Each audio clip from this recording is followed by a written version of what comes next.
quickly set in. Before you set foot in a flooded building, take these steps to protect yourself from electrocution, mold, and potential exposure to contaminants. If there is still standing water, turn off power, gas, and water before re-entering. Do not touch electrical equipment while touching water. After touching anything that floodwater has also touched, wash your hands and clothes with plenty of soap and clean running water. Wear an N95 mask, gloves, goggles, and protective gear when cleaning. Mold can grow within 24 to 48 hours after a flood. Open windows and doors and pump out water after flood waters recede. This has been a Rainier Avenue Radio public service announcement. It's Traffic Jam with Kareem. Thursday at 4 p.m. Hey, Traffic Jam.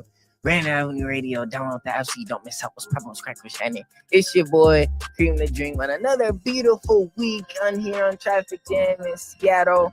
I hope you guys doing what you're supposed to do, being you're supposed to be. I got a good show for y'all. A lot to talk about. You know, Kareem the Dream, keep up with everything. Get your entertainment news with Kareem on the Traffic Jam, Thursday at 4 p.m. What do you get when culture, climate, and community collide? You get Earth Deserves More Than a Day. Rainier Avenue Radio and King County Park stew down with a week of real talk, real people, and real solutions. This ain't your average Earth Day.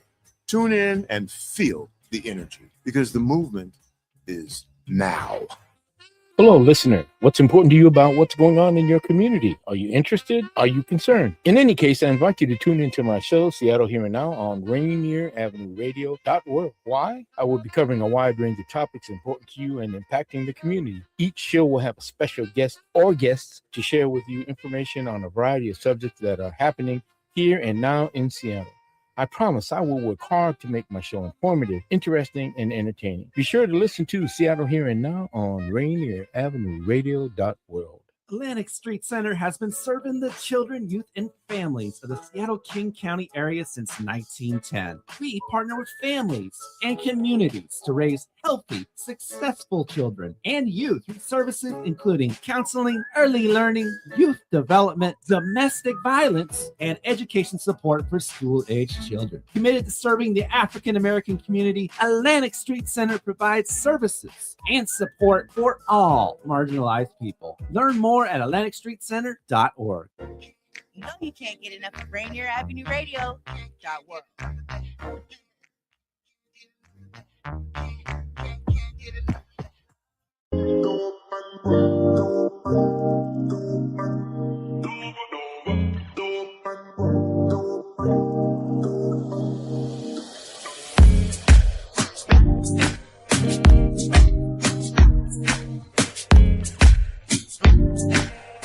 All right.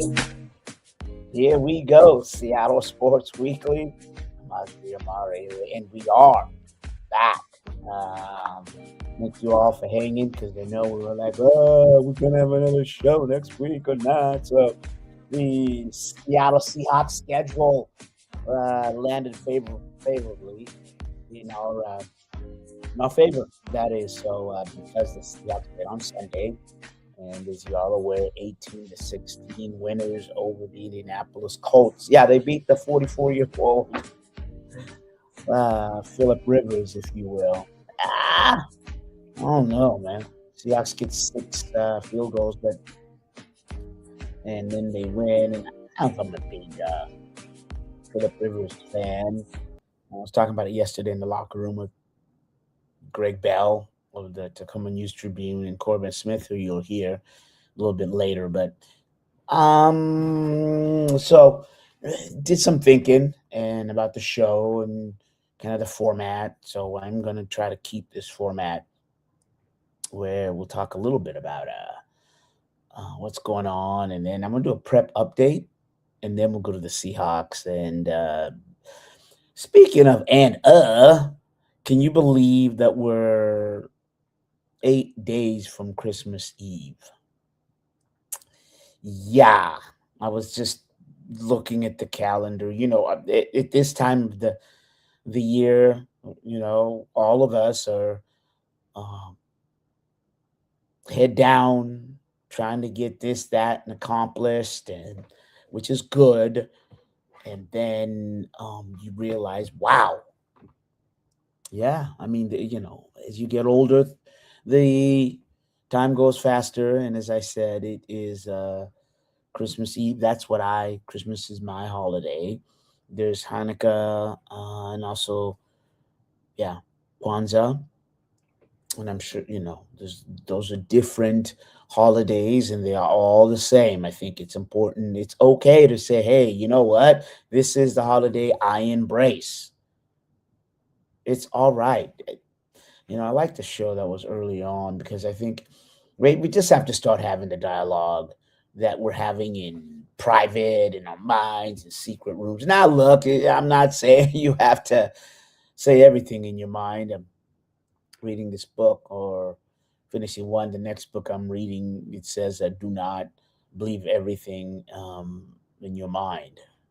Pretty powerful stuff because your mind is always racing. So, and then there's just some unfortunate stuff that's happening in our society. There always is. I don't know if it's any worse now than it has been. That could be another show, right? And just in terms of society, and I it took me a while to embrace All in the Family with Carl Reiner and Rob Reiner now, and they were Rob Reiner and Archie Bunker and Meathead and those kinds of things because it was really I was young and I was like, wow, this racist show, but it really wasn't. It was really dealing with the race issues, and unfortunately, Rob Reiner and his wife were uh, murdered, and I'll leave it at that. Unfortunate end. But where does all that connect in holidays and all those things? Because as a young lad, I was like, wow, um, this show, but it really helped. Carl Reiner was all it helped understand racial tones and things like that, which are still to this day the nuances. And if you remember, that's how the Jeffersons got started. It was all in the family, and that was the neighbor. George Jefferson was the neighbor, the black neighbor, and then in the end, he got his own show with George and Louise, and the rest is history, if you will. So that's a long way, and I'm all right with going taking the long way home, if you will. That in this season, it really is about forgiveness. I don't care which holiday you embrace, but I bet you they all have one common thing, right? Faith, belief, and compassion for your fellow man. And and so the president tweeted out something which was derogatory. And the other thing you have to remember is we can acknowledge what people do, but we don't have to get consumed by it. So the other thing I'll bring back to football is Sharon Moore, the coach of Michigan. This man here gets fired from Michigan on the same day. Then he goes to his mistress' house and then tries to kill himself and then gets charged. Yeah, and all in the same day. And I mean, okay, that's what, that's there you go, right? So the man is married but had this mistress. And, what I find interesting is the overtones after that. So the guy loses to Ohio State, and people are like, well, we knew this was going on for a lot of years, and well, okay, so if it was, and that that's what happens sometimes, and that has happened a lot in football cultures. I mean, Alabama. You talk about the years here, a lot of scandal in football. UW had one. I mean, you look, and that's okay. History. If we remember it, then we stand less of a chance to repeat it. So, anyways, my point was like, so you knew this guy was cheating on his wife, and y'all didn't say nothing about it. But oddly enough, he loses to Ohio State. She, under duress, the mistress finally says, yes, we had a relationship. They fire him, and everybody comes out of the woodworks and said, this had been going on forever. And I'm like, man, you know what? Yeah, what? I mean, I'm not surprised. But again, this whole theme of my opening monologue here is really about just, man, you gotta live the good life and fight the good fight. That's all I'm saying. And the famous line, your friends on the way up, not necessarily your friends on the way down. So, yeah, I just thought, and then now, okay, it happens. I'm not delving into the situation and morality and all of those things. Probably not a good thing, right? You just have to, man, you know what? When you're on top there, it's always interesting who your friends are and your supporters. But now everybody's like continuing the story. I mean, man, like it's done. Let's get to another news cycle. That is an unfortunate story for the family and his family and the victims and all those things. And same thing, there's just this time of the year brings up a lot of sadness and grief, and people get depressed and things like that. So hey, get a chance, shout out to your neighbor, to your friends, to the strangers, and everything else. And there is so much joy going on. I'm not going to turn this. There is, so acknowledge that which is happening. Make a change if you can, a subtle change, and definitely enjoy and embrace that is happening. There is more joy than negativity in this world. Don't ever let anybody pull the okey doke on you. So, all right. So there you go. And I, for one, I'm feeling pretty good about it. And let's go into the prep update. So what we'll do is kind of go over and especially the Metro League. So I popped up the Metro Boys schedule. Franklin is 4-0 and Lakeside is 4-0. And they play tonight. Oh, and that's not a good thing because so you all know it's fine. When I look at my ref schedule, oh, Lord have mercy. Me and a couple of the partners will be reffing the Lakeside Franklin game.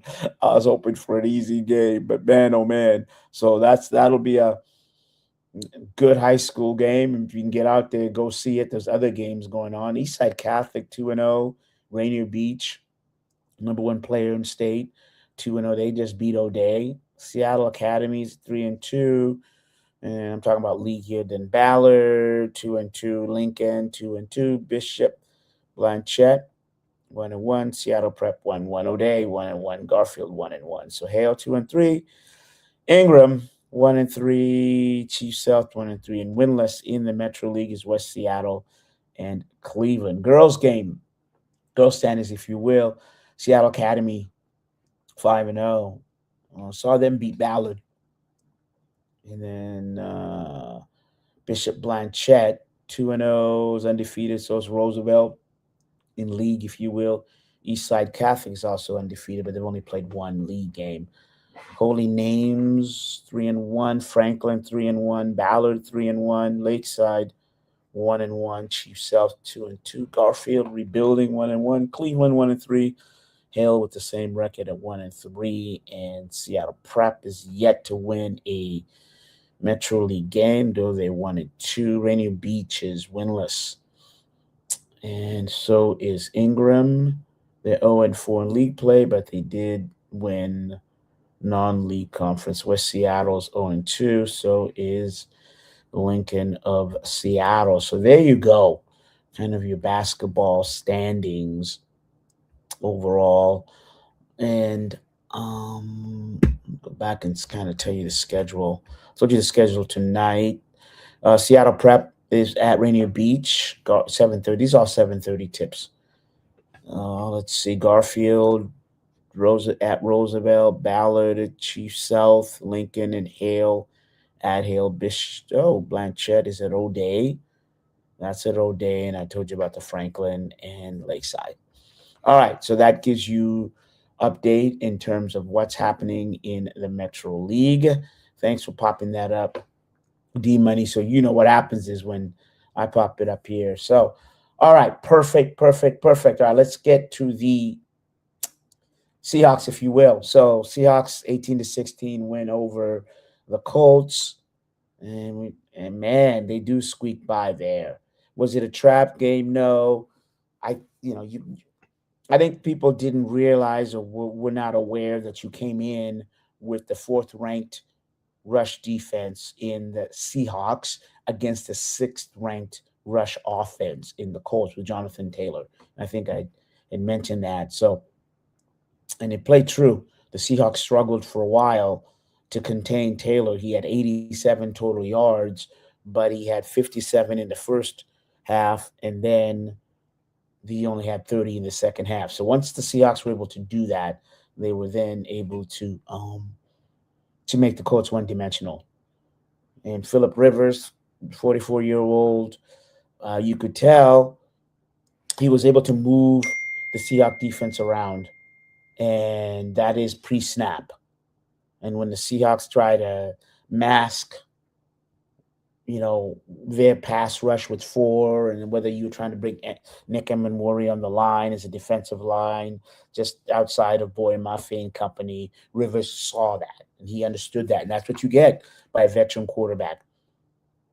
And then once the Seahawks, the deficit that Rivers did bring was the fact that you could tell he had no velocity on his passes. He didn't, the way he normally passes, it's kind of like a push. If you open your palm to pinch your right elbow in, and that's kind of how he passes it. A little more dramatization, but it lacks velocity. If you think of like Patrick Mahomes, who, by the way, got injured and in the Chiefs game, and he's out with ACL, and the way that he takes the ball and puts it up on top of his shoulder and does the release, that's a different velocity. Same thing with Josh Jones, Josh Allen, if you will. So, and when you bring the ball up as a quarterback and with that quick release, Dan Marino is famous for that. It makes it harder for the defense to react, the defensive cornerback. So, all right. So, D-Money, I think we said we'll go with the first video will be my yesterday's recap of the practice, what Mike McDonald said. And here we go. 24 hours after their 18-16 win over the Indianapolis Colts, Seattle Seahawks now turn their focus to Thursday night's game with the LA Rams. Basically just a walkthrough on each side, special teams. And then what about? It's kind of like today's like a Wednesday, Tuesday combo platter, or Monday combo platter. Tomorrow is a Wednesday, Thursday combo platter. Wednesday's a Friday, Saturday combo. You guys have. I think this is one of those like results versus process thing. Yeah, we're not getting the results we want. Okay, can't just say let's start better. Let's go back to see, how we're doing our openers, how much we're carrying, what we feel like the guys can execute at a high level. How do we diagnose what their game plan is as soon as we possibly can? I mean, there's a lot of things going on there. And that's on the table right now. We're working through it, just like any other thing that's happened that is kind of falling short to the standard that we want to achieve, and we're working through it. So, but I think there's some things on the process end that will yield better results. The Seahawks haven't scored a touchdown in. Let me just jump in here. They haven't scored a first half touchdown for 3 games. So that is what he's alluding. You got to feel it. Like, hey, I think maybe we're doing some things that hadn't really fallen our way. And so let's stick to it, or hey, maybe some things that we assume going into the game aren't necessarily true. So maybe we do need a little bit more of a shift. That happens as a whole team. It happens on each side of the ball. That's happening kind of every game, and it's kind of evolves through each game. Honestly, Is that you? it's kind of a little bit of everything right now. So a little bit late in the year right now to be saying that. So I think we got to pick it up. Really on all fronts. So, and being stout, and making relentless like effort plays. It's remarkable what he's able to do. It really is. He's just, it's just remarkable. He's just playing really great football. Did you?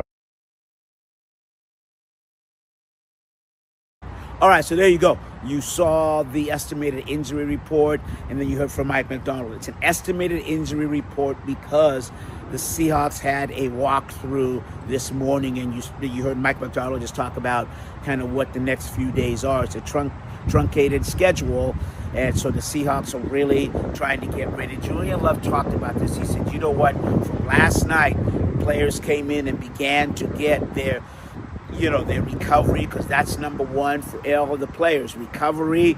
And then you're going into your install against a team that, as Boye Mafe said, it's a new team, but it's an old team. To a man, both players said, you know what, we're going to embrace this opportunity. It is a big game. They know that, and they've earned the right to play for this big game on Thursday. But in order for that to happen, the Seahawks have to go through their process. They have to go through their practices, and that is they have to go through their reps for the next few days for them to come out on top on Thursday. They don't talk that way. They just talk about, you know what, it's about the process that will give you the results that need to happen. So it's going to be a week of big practices. The Seahawks trying to double down on what they do best and trying to improve the run game. Mike McDonald, you know what?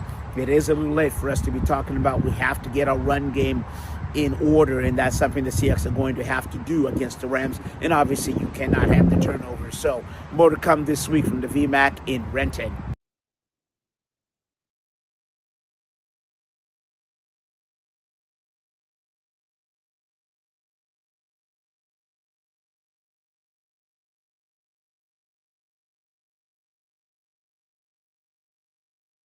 There you go. Sorry about the dreaded mute. So just to jump in here before we go to the next video, with Corbin breaking it all down, the Seahawks rushed for a mere 50 yards total in the game against the Colts, and I just talked about you can't do that. They had 3 yards in the first half. So all right, so here is the breakdown of a sat down with Corbin. If you notice, kind of repping the Cascadia Sports merch there. So next week I'll be able to tell exactly where you can go and purchase a little something, support. Hey, I wonder if Rainer Avenue Radio is going to have some merch. But anyways, let's get to this video with Corbin and myself. Corbin was appreciates him getting on there. So here's Corbin Smith. Great honor to have Corbin Smith, CEO, founder of the Emerald City Spectrum, joining me for delving into the Seattle Seahawks game on Thursday, and also the quick look back at yesterday's game. Well, what are your takeaways from yesterday and then tomorrow? Yeah, I think you always have to look at each game on an individual basis, and everybody's going to point to the fact the Seahawks didn't score an offensive touchdown. I think that is becoming a concern because this is the third straight game. They had 6 points in the first half. They haven't been able to score touchdowns. The only touchdown they've had in the first half of the last 3 games was Ernest Jones and his pick 6. And yesterday that bled into the second half too. 6 field goals from Jason Myers, no offensive touchdowns. The red zone continues to be an issue. The run game was playing better in the last few games. 3 rushing yards in the first half. So I think there are some things that certainly you can look at in this one and be concerned at the same time. As Mike McDonald talked about, you found a way to still win the game. Your defense made a lot of plays, and Jason Myers proving he should be a first-team All-Pro with the way that he's playing right now and elevating the Seahawks. So a win is a win. There's no such thing as a bad win in the National Football League, but I think some of these offensive concerns that we are seeing, it's starting to now become a little bit of to me, a legitimate issue because this has bled over into 4 out of the last 5 games that they haven't had an offensive touchdown in the first half. That's becoming a consistent problem. Corbin, you've coached many levels. So we heard from Sam Darnold talk about, we have to start faster, and it's not just, it's a lot of different things, right? I mean, how big of a concern, and be honest, what is it, right? Is it the mentality, the play calling? What is it that's keeping you from fast start and able to get in the red zone? I think it's a two-sided thing. I think first, the offensive line, the pass protection has not been as good in the first half of games, the last 5 games. And you brought Jalen Sundell back in the lineup yesterday. From the first run through out of the All-22, I thought he played fine. I didn't think that Jalen Sundell was a huge problem. But you had a couple missed pass protection assignments and blitz pickup by Zach Charbonnet that led to sacks and pressures, which he's normally really good in that regard. So it just seems like there's been more mistakes on that front, and it's putting Sam Darnold into a pickle a little bit with what he's supposed to do. And I think he's making smart decisions for the most part, but he's getting pressured more. He's having to move around. The run game has been pretty good up until yesterday, but I felt like the offensive coordinator, Clint Kubiak, the game plan yesterday was not good. I did not think that they attacked the Colts the way that they should have. I didn't like coming out and trying to really emphasize the perimeter running game against a defense that is more, they're speedy. They've got a lot of guys that can move. And of course, the Colts shut that down. When they started to run between the tackles more in the second half, Zach Charbonnet had a couple really nice carries. They got some of their drives going. It opened up some of their passing game concepts. I didn't like the way they came out really trying to test the edge of the run game, and then they were ending up in 3rd and longs consistently. That's really been the biggest theme here when they've had issues starting games. Atlanta, they were able to curb that and scored a lot of points in the second half because they were getting good 3rd down situations or not getting to 3rd down. They had a lot of 3rd and longs yesterday. They had a lot of 3rd and longs against Minnesota. It led to sacks. That is the biggest issue, and I think some of that falls on the play caller. I think Kubiak has to do a better job attacking the weaknesses of the teams they're playing instead of catering into what they do well, which I felt like he did yesterday. And that's always kind of a coach's dilemma. And we saw Kubiak and the clip that went viral when they called everybody together. And I don't know, it looked like he was talking to everybody but Sam because what was your whole take on that after you said Kubiak's got to play better? Look, I'm sure that there was some accountability on his part too because it felt like he hadn't put guys in position to make plays, but at the same time, he's not the one that's committing penalties like A.J. Barner having the offensive offsides that wiped out a 1st down catch and then just drove them further back in the shadow of their end zone, shadow of their goalpost. He's not making those mistakes. He's not dropping passes. Brady Russell and Jackson Smith and Jigba, of all people, had big drops that would have been 1st downs. I think that there was some frustration with the execution. I'm sure he said, hey, I'm going to do a better job getting you guys in position, but in the second quarter, a lot of it was execution. It felt like early on the play calling was the biggest issue. So you can look at everybody and say that everyone had a part in this, in the struggle that they had yesterday. And to your point, you know what? There's no such thing as a bad win. So you win Thursday. We've just talked to some of the players. What's your take about this? Especially, I think what Julian Love said, but this colossal, it's a huge matchup. You just can't. This is the biggest regular season game that the Seahawks have had since they were playing the 49ers in Santa Clara in 2013. It is the biggest match. And that was also a late season game. San Francisco ended up winning that one by 4, I believe. This is the biggest divisional, regular season, you name it, game the Seahawks have played in 12 years, in my opinion. Because this is the last time they had a chance for the number 1 seed was when they got it in 2014. And they've had a couple teams that were on the cusp of that, the 12-4 team in 2020, but they still didn't get the number 1 seed and didn't feel like they were the best team in the NFC. This is the first true chance they've had to do that. And the fact that they're battling against, and I'd say they're battling against 2 of their rivals because San Francisco is right behind both of them with 4 losses. And oh, by the way, you've got a road date in Santa Clara to end the season coming up. That might end up being an even bigger game. But this one, if the Seahawks want to win the division, get the number 1 seed, they have got to have this one. So that makes it a must-win contest from that perspective. Seattle's going to get into the playoffs. It would take an absolute miracle for them not to be. But this is not about making the playoffs this year. This is a prime opportunity to actually do damage in the postseason and get home field, which they haven't had in a long time. As you wrap up here, 3 things that must happen for the Seahawks on Thursday. First off, they got to score at least 2 touchdowns in the first half. And it's not 1. I think they need to get 2. You need to go out and you need to get aggressive offensively. You need to take advantage of a defense that the Lions had success against yesterday. The Lions scored a lot of points, but they gave up more. So Seattle can put points to the board. Sam Darnold's got to play within himself. They got to get that fast start that's been missing. I think you got to be able to turn up the heat on Matthew Stafford to get a couple sacks, which is hard to do against him. He gets the ball out quickly, and you got to win the turnover battle. And I know you can say that for every game. Seattle has won plenty of games this year. They haven't won the turnover battle.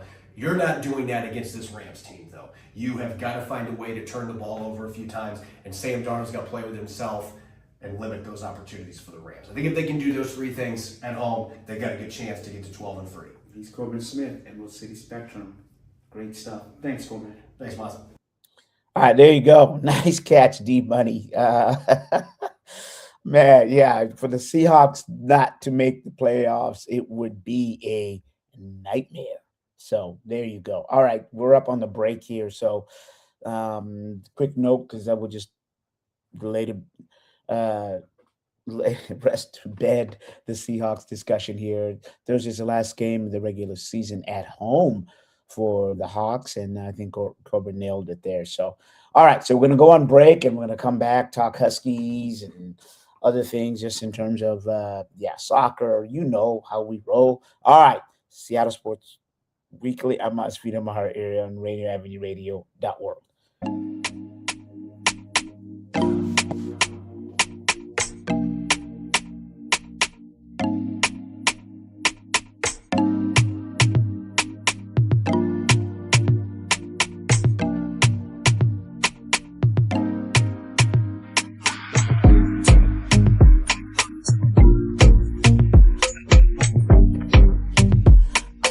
Ladies and gentlemen, Seattle, we are RainierAvenueRadio.world, the station that cares. Don't forget.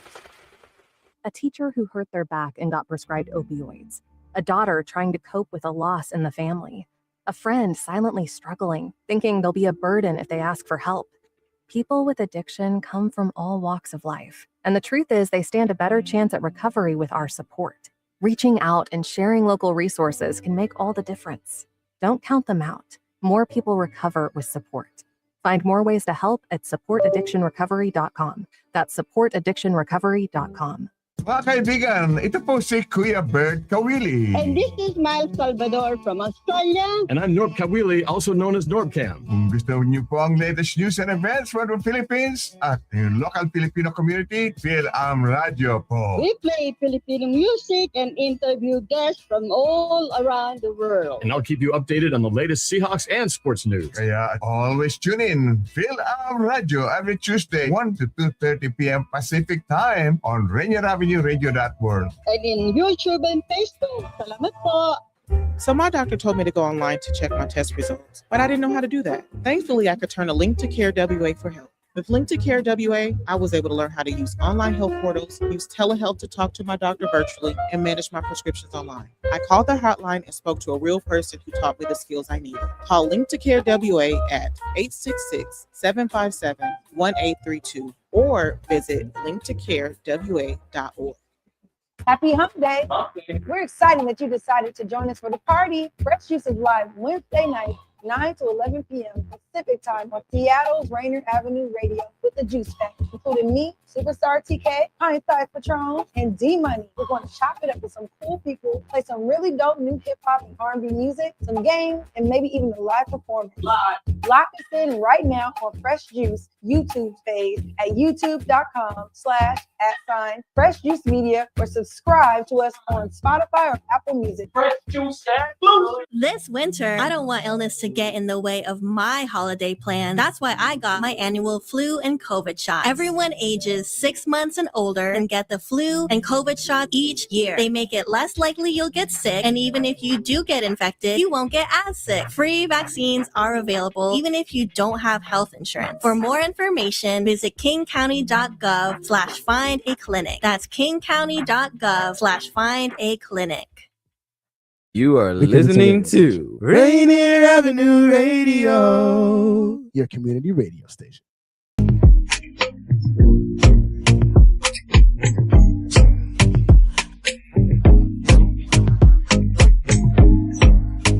All right, we are back on RainierAvenueRadio.world, and we will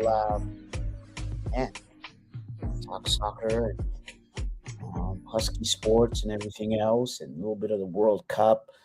Big shout out to Corbin Smith of Emerald City Spectrum for appearing on the show, as always, doing an interview and over at the VMAC yesterday.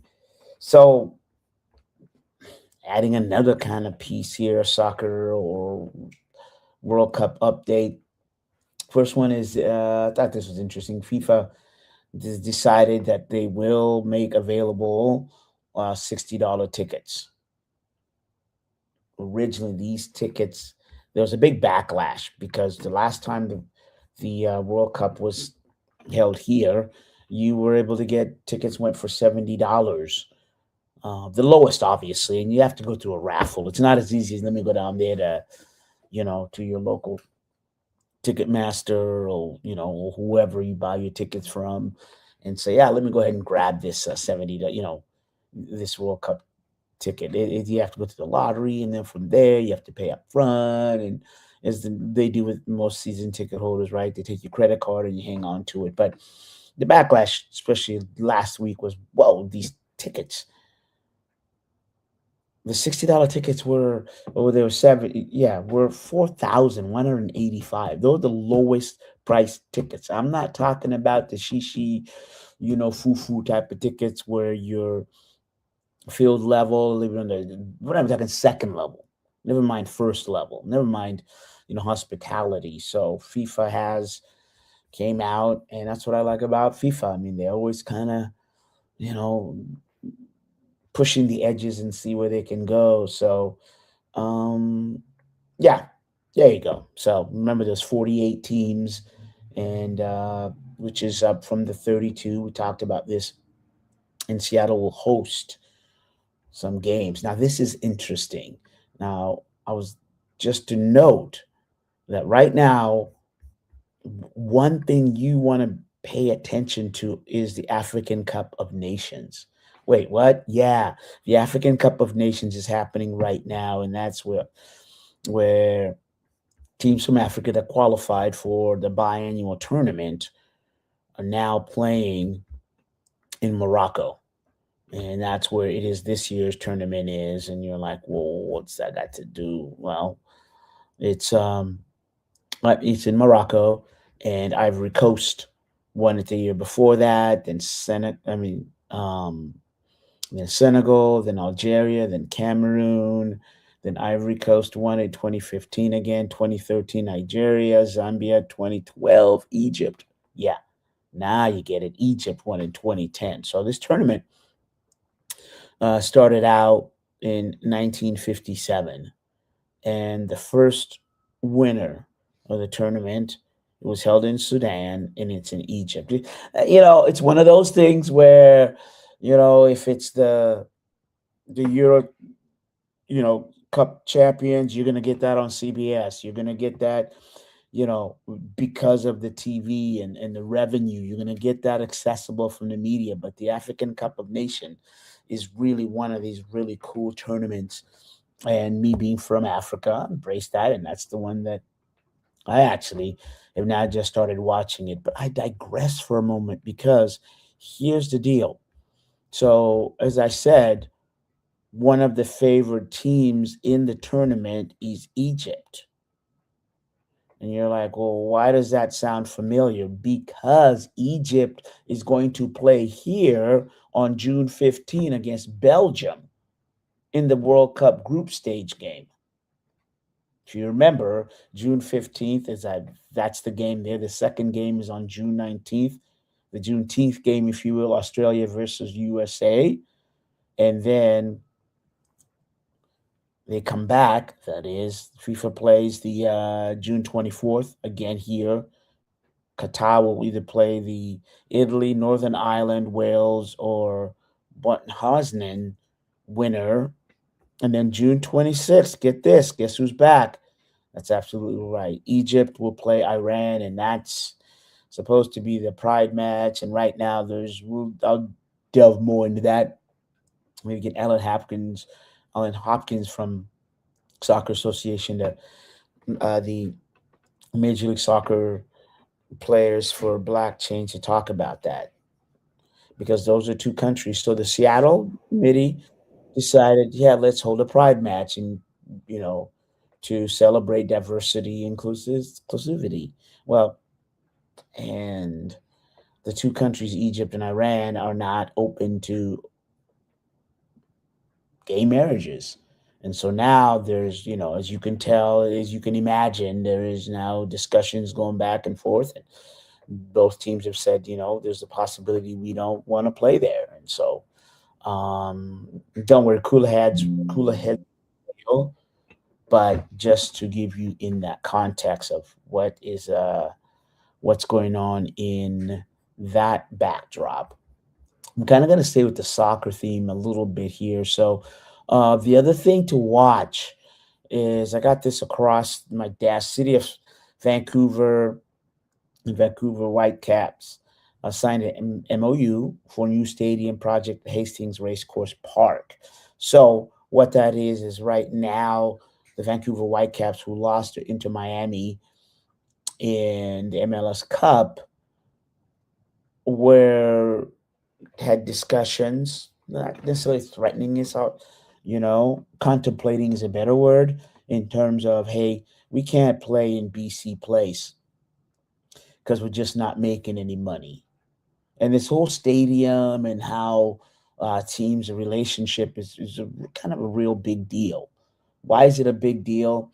And this hits home, and I'll give the Sounders example. So the Sounders, even though they play in Lumen Field, right? Of course they do. They don't make any money for the most part. Well, what do I mean by that? So the stadium district owns it, and Fred Mendoza is in charge of that.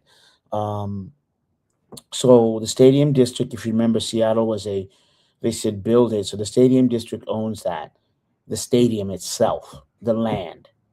So when the Seahawks come knocking, they say, okay, it's basically like a, a landlord and tenant agreement. So the stadium district is responsible for the upkeep, right? If you rent, or if homeowners, or if you're in a condo situation, you rent the inside the building, right? That is your space. Now, the landlord, the homeowners association is responsible for the upkeep. Great. Now, what happens with the Seahawks is now they get all the revenue from the billboards you see, the advertising that are there, and also the concessions. So that's how the Seahawks try to make money, and the sponsor of the stadium and those kinds of things. Well, here's the issue. Here come the Sounders, and they don't make any money in revenue. They don't make any money in concessions. So when you start thinking, oh, the Sounders are making all this money, no, they're not. And so that's why it's important to keep an eye out on what the Whitecaps are doing, because if they're going to negotiate for a new place in Hastings Park where it's a soccer friendly stadium and they make all the money. Okay, that's great for Vancouver. So if you're Seattle, what are you thinking? Whoa, wait a minute. If our competitors up north are now in this favorable deal where they're getting to make money and all of that, and that money comes to the club, then the Sounders take another back step. So that's why you're hearing this discussion, murmur, if you will, but the Sounders now contemplating, they're looking, and they'll eventually leave Lumen Field. Not tomorrow, but it would be a bad business decision for them to stay if they're not making competitive money, dollars, if you will, to come back to the club so that they can spend that on player contracts and things like that. So those are the things that are kind of percolating around. And all right, so the Sounders did fantastic. They re-signed Stefan Frei. And I think that obviously that's a real good move. And he is a stalwart of the club. This is his last year. You saw that between him and Andrew Thomas. Andrew Thomas started kind of the some of the games because he didn't start the league. He started the League Cup games, but it was Fry that started all the tournament games. I got it backwards. The Major League games. So, and with there was discussion about, are they going to bring him back? And both sides, what, we could use Fry back for the 2020 season. Now remember, he was the 26 MLS Cup, the Sounders' first MVP, and he was an All-Star in 27. So he's getting long in the tooth, but I think this is a real good move by both sides. That is, 39-year-old Fry is. This is one of these things, you see how franchise treats their players. It's about right. He's good for one more year, but him and Andrew Thomas will compete for the goal keeping position there. Now, and I'll mention it and I will say it. I'm kind of torn here. What do you mean am I torn? Going back to the soccer, so the University of Washington men's soccer team wins the NCAA championship and they beat North Carolina State 3-2. Yay for the UW. Now, being a Seattle U grad, and also doing the games, we saw the UW and Seattle U play, and Seattle U just dismantled them 7-2. The Red Hawks took this 2-0 lead, and next thing you know, the UW scored 4 goals in a span of 8 minutes to take a 4-2 lead in the first half. And then, of course, they scored 3 more. Now, it was something to see. So the UW, amazing. And look, as a Seattle grad, my hypocrisy can only go so far, as the man said in Tombstone. So, I mean, yeah, congratulations, way to go. But I do want to celebrate the fact that, you know what? On the UW roster, there are 5 players from the Metro League, 4 players from KingCo. That's pretty impressive. So they are doing this with homegrown players, and I got to shout out to Joe Dale.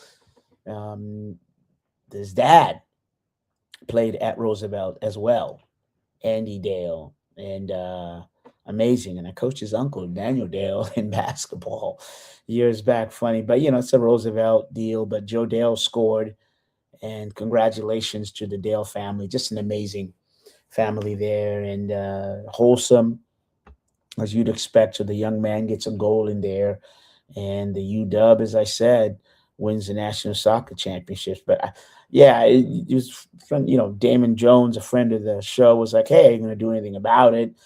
I really was like, "Yeah, whatever." And then he said, "Hey, shout out to the Metro League." I was like, "What?"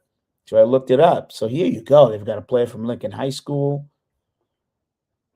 I'll go down the roster. How's that? Stadium High School, Gonzaga Prep, Spokane, of course, Ferris High School in Spokane, and California, Philip Kleeman, Harrisburgers from Massachusetts. I mean, these are all very good. Edgar Akulov, the Overlake School in Redmond. Just, impressive.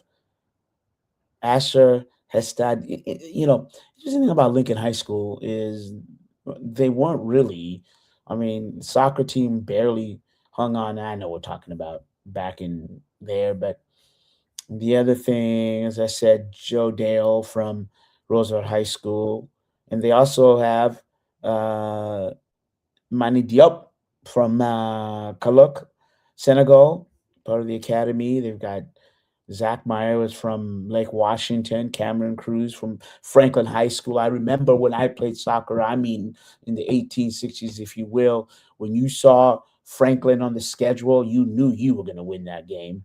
But shout out to the Franklin High School for the rebound they've done in terms of soccer. I talked about the basketball team at the top, but they got a player in Cameron Cruz who is part of the national winning championship team. Shout out there. And then, of course, Sheenan Gangulai from Bellevue in the Lake. That's not a surprise. And Connor Law from O'Day and Jaeger Felton. And I would say Brock and Bowers. Felton is from Seattle Prep. Bowers from Inglewood. These are all, those are perennial high school soccer teams for years.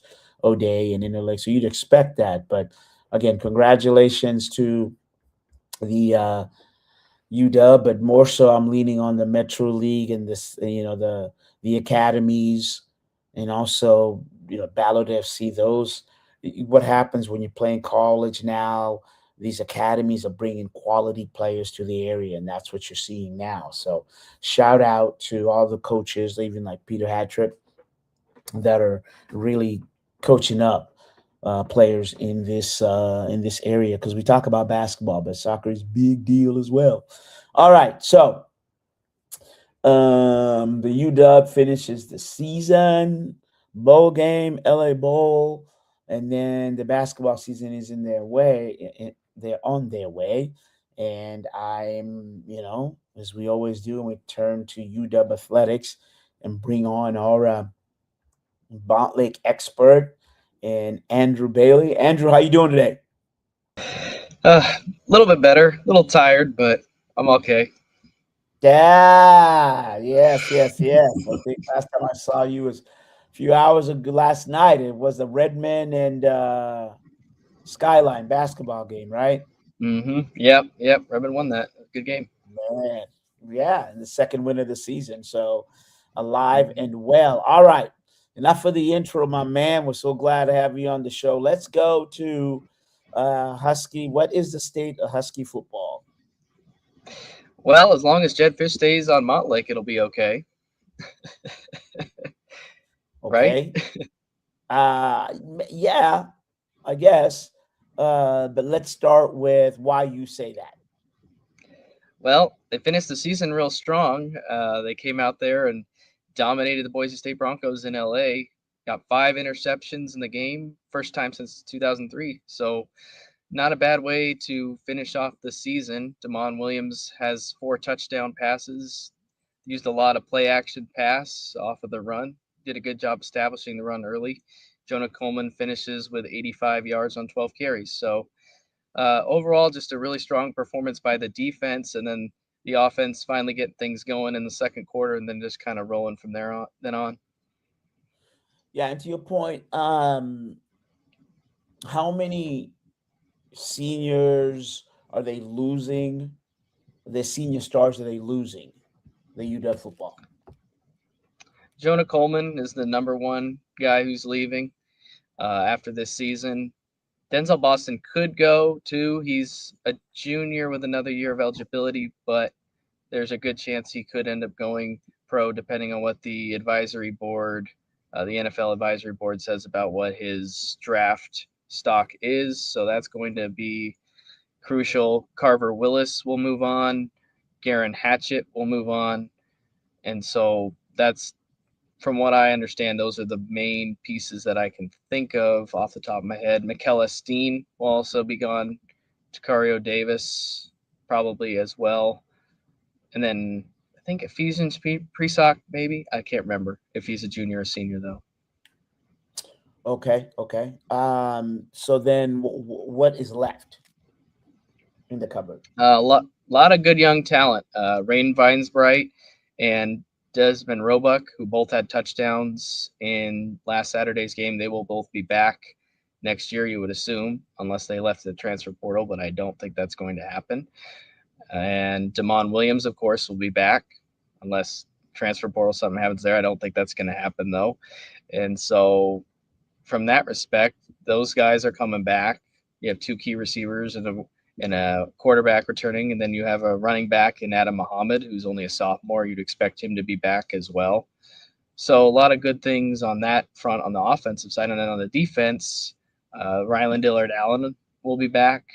You'd see Dylan Robinson back. And, of course, Zadris Rainey Saleh, who's really come on strong here towards the end of the season. So lots of good young players to look forward to seeing next year.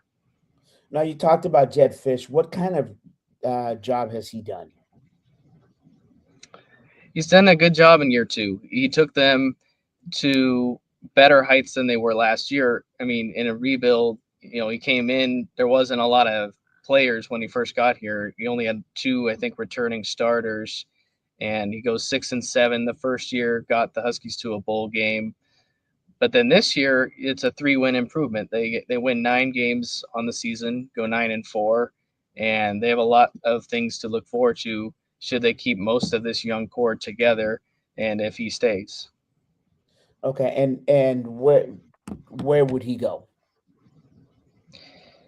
Biggest concern is him going to Michigan. I don't think he should do it, given the issues that Michigan's had internally as a program over the last several years. But every man has a choice to make as far as money is concerned, and sometimes money talks. And unfortunately, that's just one of the dark sides of college football is money and the amount of transactional nature of the sport at this moment. Yeah, I don't believe he's going to Michigan. I know we discussed this. I just don't think Michigan is as attractive as they think they are in the college right now. And my thought on that real quickly, switch to basketball is now that there's a lot of scrutiny that's there. You have some talent, so you're going to go through a revamp of that program. And in fairness, I think Michigan is looking for a typical Jed Fish type of figure, someone who's managed several programs and no nonsense and everything else. So you could be right. We'll see. We'll see. All right, basketball. The UW men's basketball team, 7-3 overall, and 2-game win streak. They've got some players returning. Is that correct? That is correct. Bryson Tucker came back this past Saturday. That was the big story. He had 12 points and 4 rebounds in his return to action and kind of really set the tone, kind of getting himself back into rhythm with that dunk. He missed the first dunk, but he made the second one. So that kind of got him settled and got him to get into the rhythm and the flow of the game. And Coach Sprinkle was pretty proud of him that he was able to come back so quickly and be able to almost play as if he never left. All right, and then then Friday, there is the Battle of the 206, correct? Yeah, the battle for Seattle U versus UW. And so, what's the take on that? Good Seattle U basketball team. They're 8-2 coming into this matchup. Huskies lost last year's matchup to Seattle U, so they're kind of looking for that revenge this year at Climate Pledge on Friday. So the game is at Climate Pledge? Yes. Okay, and so let's take a look here. Climate Pledge, and I'm trying to see what time is that kickoff. It is at, there we go, 8:30. So y'all can get out there and watch that game. And overall, have the UW played any conference games yet, or still non-conference? They played 2 conference games, one against UCLA, which they lost, and then the second one against USC, which they came back from 18 points down in the second half to win. So they're 1-1 in conference, 7-3 overall, and they'll finish the month of December with 3 more non-conference games, the Seattle U game, which we mentioned, and then they'll play San Diego and then Utah to finish the non-conference schedule at the end of December. And then once they get into January, it's going to be a really tough schedule ahead of them. Okay. All right. And that's Andrew Bailey. You can follow his stuff at CascadiaSports.net, and just some real good pieces up there in terms of some good reads. All right, Andrew, thank you very much. Yeah, thank you for having me, Maz. Absolutely. All right. And there you go. All right. So that kind of wraps up the show. And we try to put in a couple little new nuances in there. But there you go. Thanks for listening. And as I said before, it is that time of the year. Be kind. Blanchette used to have this thing out there before they changed to Bishop Blanchette as opposed to the Blanchette Braves. And he used to say, be kind, be true, and be brave. And so I always like using that. So again, be kind, be true, be brave to yourself and to those around you. And again, thank you all for watching and listening. Nice job, D-Money. And we'll see you all next week.